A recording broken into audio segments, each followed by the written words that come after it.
ನ್ಯೂಸ್ಗೆ ಮತ್ತೊಂದು ಟ್ವಿಸ್ಟ್ ಎದುರಾಗಿದೆ. ಈಗ ದೇವರಾಜೇಗೌಡ ಪತ್ರಿಕಾಗೋಷ್ಠಿ ನಡೆಸ್ತೀನಿ ಅಂತ ಹೇಳಿದಂತ ದೇವರಾಜೇಗೌಡ ಇದಕ್ಕಿದ್ದ ಹಾಗೆ ನಾಪತ್ತೆ ಆಗಿದ್ದಾರೆ. ಅವರು ಎಲ್ಲಿದ್ದಾರೆ ಅನ್ನೋದು ಯಾರಿಗೂ ಗೊತ್ತಿಲ್ಲ. ಏಪ್ರಿಲ್ 1ನೇ ತಾರೀಕು ಹೊಳೆನರಸೀಪುರ ಠಾಣೆಯಲ್ಲಿ ದೂರು ದಾಖಲಾಗಿತ್ತು. ಈ ಹಿಂದೆ ವಕೀಲ ದೇವರಾಜೇಗೌಡ ವಿರುದ್ಧ ಆಗಿದ್ದಂಥ ದೂರು, ಅದು ಹಳೆ ಕಂಪ್ಲೇಂಟ್. ಅದು ಈಗ ಅದನ್ನ ಮತ್ತೆ ಏನಾದರೂ ತೆಗಿತಾರೆ ಅಂತ ಅದರ ಬಂಧನದ ಭೀತಿಯಿಂದಾಗಿ ನಾಪತ್ತೆ ಆಗಿದ್ದಾರಾ ದೇವರಾಜೇಗೌಡ?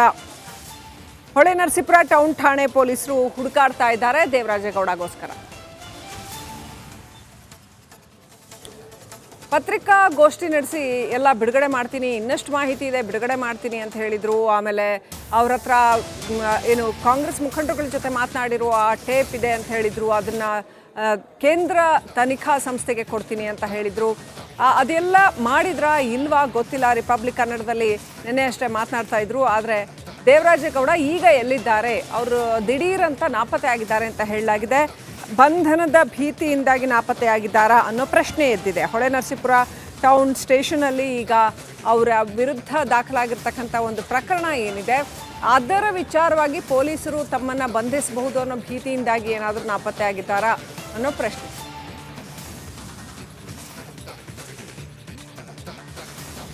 ಅಪ್ಡೇಟ್ ಪಡ್ಕೊಳ್ಳೋಣ. ನಮ್ಮ ಪ್ರತಿನಿಧಿ ನಾಗರಾಜ್ ನೇರ ಸಂಪರ್ಕದಲ್ಲಿದ್ದಾರೆ. ನಾಗರಾಜ್, ದೇವರಾಜೇಗೌಡ ದಿಢೀರ್ ನಾಪತ್ತೆ ಅಂತ ಅವ್ರ ಮೇಲಿರ್ತಕ್ಕಂಥ ಪ್ರಕರಣ ಏನು, ಸ್ವಲ್ಪ ಡೀಟೇಲ್ಸ್ ಕೊಡಿ.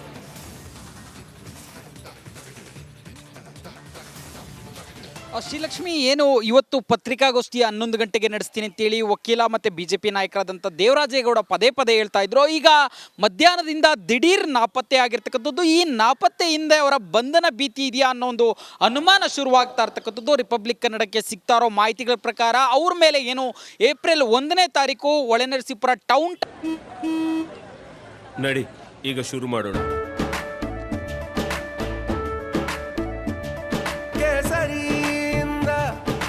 ಮನೋಲ್ಲಾಸ ಮನಸ್ಸು ಮತ್ತೇರಿ ಕುಣಿದಾಡಿದೆ ನೋಡು, ಮನಸ್ಸು ಮತ್ತೇರಿ ಕುಣಿದಾಡಿದೆ ನೋಡು.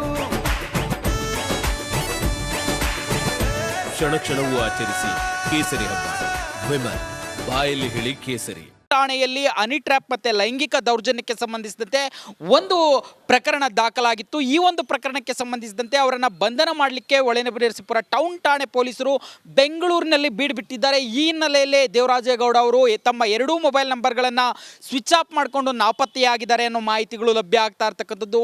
ಏನು ಅವರು ಮಹಿಳೆಯೊಬ್ಬರ ಜೊತೆ ಅನುಚಿತವಾಗಿ ವರ್ತಿಸಿದ್ರು, ಅವರಿಗೆ ಸಂಬಂಧಿಸಿದಂಥ ಒಂದು ಭೂಮಿಯನ್ನು ಮಾರಾಟ ಮಾಡೋದಕ್ಕೆ ಸಂಬಂಧಿಸಿದಾಗಿ ಜೊತೆಯಲ್ಲಿ ಕರೆದುಕೊಂಡು ಹೋಗಿ ಅವರನ್ನು ಲೈಂಗಿಕವಾಗಿ ಬಳಸ್ಕೊಂಡಿದ್ರು ಅನ್ನೋ ಆರೋಪದಲ್ಲಿ ಏಪ್ರಿಲ್ 1ನೇ ತಾರೀಕು ಹೊಳೆನರಸೀಪುರ ಟೌನ್ ಠಾಣೆಯಲ್ಲಿ FIR ದಾಖಲಾಗಿತ್ತು. ಇದಕ್ಕೆ ಸಂಬಂಧಿಸಿದಂತೆ ಹೊಳೆನರಸೀಪುರ ಟೌನ್ ಠಾಣೆ ಪೊಲೀಸರು ಇದುವರೆಗೂ ಯಾವುದೇ ಕ್ರಮ ತೆಗೆದುಕೊಂಡಿರಲಿಲ್ಲ. ಆದರೆ ಈಗ ಏಕಾಏಕಿ ಅವರ ಬಂಧನಕ್ಕೆ ಹುಡುಕಾಟ ನಡೀತಾ ಇದೆ ಅನ್ನೋ ಮಾಹಿತಿಗಳು ಪೊಲೀಸ್ ವಲಯದಿಂದ ಕೇಳಿ ಬರ್ತಾ ಇರ್ತಕ್ಕಂಥದ್ದು. ಹಾಗಾದರೆ ಸುಮಾರು 1.5 ತಿಂಗಳ ಹಿಂದೆ ದಾಖಲಾದಂಥ FIRನಲ್ಲಿ ಇಷ್ಟು ದಿನ ಯಾವುದೇ ಕ್ರಮ ತೆಗೆದುಕೊಳ್ಳದಂಥ ಪೊಲೀಸರು ಈಗ ಏಕಾಏಕಿ ಹುಡುಕಾಟ ನಡೆಸ್ತಾ ಇರೋದು ಯಾಕೆ? ಮತ್ತು ಇವತ್ತು ಪತ್ರಿಕಾಗೋಷ್ಠಿ ನಡೆಸ್ತೀನಿ 11 ಗಂಟೆಗೆ ಅಂತೇಳಿ ಹೇಳ್ತಾ ಇದ್ದಂಥ ದೇವರಾಜೇಗೌಡರು ಮಧ್ಯಾಹ್ನದಿಂದ ತಮ್ಮ 2 ನಂಬರ್ಗಳನ್ನು ಸ್ವಿಚ್ ಆಫ್ ಮಾಡಿಕೊಂಡು ಯಾಕೆ ನಾಪತ್ತೆ ಆದರೂ ಅನ್ನೋ ಪ್ರಶ್ನೆಗಳಿರ್ತಕ್ಕಂಥದ್ದು. ಸದ್ಯದ ಮಾಹಿತಿ ಪ್ರಕಾರ ಬಂಧನ ಭೀತಿಯಿಂದಲೇ ದೇವರಾಜೇಗೌಡ ನಾಪತ್ತೆ ಆಗಿದ್ದಾರೆ ಅಂತ ಹೇಳಲಾಗ್ತಾ ಇರ್ತಕ್ಕಂಥದ್ದು. Srilakshmi, okay, thank you Nagaraj ಡೀಟೇಲ್ಸ್ಗಾಗಿ. ನಮಸ್ಕಾರ, ಕರ್ನಾಟಕ ಪ್ರೈಮ್ ಟೈಮ್ಗೆ ಸ್ವಾಗತ. ನಾನು ಜಯಪ್ರಕಾಶ್ ಶೆಟ್ಟಿ. ಇಡೀ ಕರ್ನಾಡು ಇವತ್ತು ರೆಬೆಲ್ ಆಗಿ ನಿಂತಿದೆ. ಈ ಹಗರಣಗಳನ್ನು ಸದನದಲ್ಲಿ ಪ್ರಸ್ತಾಪ ಮಾಡಲು ಕೂಡ ಕಾಂಗ್ರೆಸ್ ಹಿಂದೇಟು ಹಾಕಿದ್ದೇಕೆ? ನಿಮ್ಗೆ ಸಂಬಳ ಅದಕ್ಕೆ, ನಿಮಗೆ ವಾಹನ ಅದಕ್ಕೆ, ನಿಮಗೆ ವೆಪನ್ ಅದಕ್ಕೆ, ನೀವು ಅದನ್ನು ಸೆರೆ ಹಿಡಿಬೇಕಾಗಿತ್ತು. ನೀವು ವಿದ್ಯುತ್ ಬರ ಇದೆ ಅಂತ ಹೇಳ್ತಾ ಇದ್ದೀರಿ, ಎಲ್ಲಿ ಬರ ಇದೆ ನೀವು ಹೇಳಬೇಕು. ಪಾಕಿಸ್ತಾನ್ ಆಕ್ಯುಪೈಡ್ ಕಾಶ್ಮೀರ್ ಅದು ಎಂದೆಂದಿಗೂ ನಮ್ಮದು. 40 ಮೆಷಿನ್ಗಳು ತಂದಿತ್ತು ನೋಟ್ ಎಣಿಸುವುದಕ್ಕೆ, ಅದೇ ಹಾಳಾಯಿತು. ಮಥುರಾದ ಗಲಾಟೆ ಇದೆಯಲ್ಲ, ಅದು ಸ್ಥಳೀಯವಾಗಿ ಕೂತು ಪರಿಹರಿಸಬಹುದಾದಂಥ ಕಾನೂನಿದೆ. ಗ್ಯಾರಂಟಿ ಯೋಜನೆಯಿಂದ ನಷ್ಟ ಆಗಿದೆ, ಲಾಭ ಆಗಿದೆ, ದಯವಿಟ್ಟು ಹೇಳಿ. Dawood Ibrahim most wanted criminal ಯಾವಾಗಾದ ಅಂದರೆ ಇಲ್ಲಿ ತನಕ ಭಾರತ ದೇಶದಲ್ಲಿ ಓರ್ವ ದಲಿತ ಪ್ರಧಾನಿಯಾದಂಥ ಇತಿಹಾಸವೇ ಇಲ್ಲ. ರಿಪಬ್ಲಿಕ್ ವರ್ಲ್ಡ್ ಆಪ್ ಇದು ಕೇವಲ ಅಪ್ಲಿಕೇಶನ್ ಅಲ್ಲ, ಸಮಗ್ರ ಸುದ್ದಿಗಳ ಸಂಪರ್ಕ ಮಾರ್ಗಕ್ಕೆ ಕ್ರಾಂತಿಕಾರಿ ಬದಲಾವಣೆ. ರಿಪಬ್ಲಿಕ್ ವರ್ಲ್ಡ್ ಆಪ್ ಕೇವಲ ಸುದ್ದಿ ಅಪ್ಲಿಕೇಶನ್ ಅನ್ನ ಪರಿಚಯ ಮಾಡ್ತಾ ಇಲ್ಲ. ಬದಲಾಗಿ ಡಿಜಿಟಲ್ ಸುದ್ದಿ ಬಳಕೆಯ ಹೊಸ ಯುಗಕ್ಕೆ ನಾಂದಿ ಹಾಡ್ತಾ ಇದೆ. ಇದೊಂದು ಬ್ರೇಕಿಂಗ್ ನ್ಯೂಸ್, ಪ್ರಭಾವಶಾಲಿ ಕಾರ್ಯಕ್ರಮಗಳಿಗೆ ಗಟ್ಟಿಯಾದ ವೇದಿಕೆ.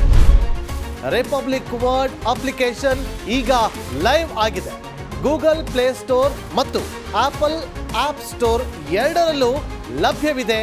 ಈಗಲೇ ಡೌನ್ಲೋಡ್ ಮಾಡಿ.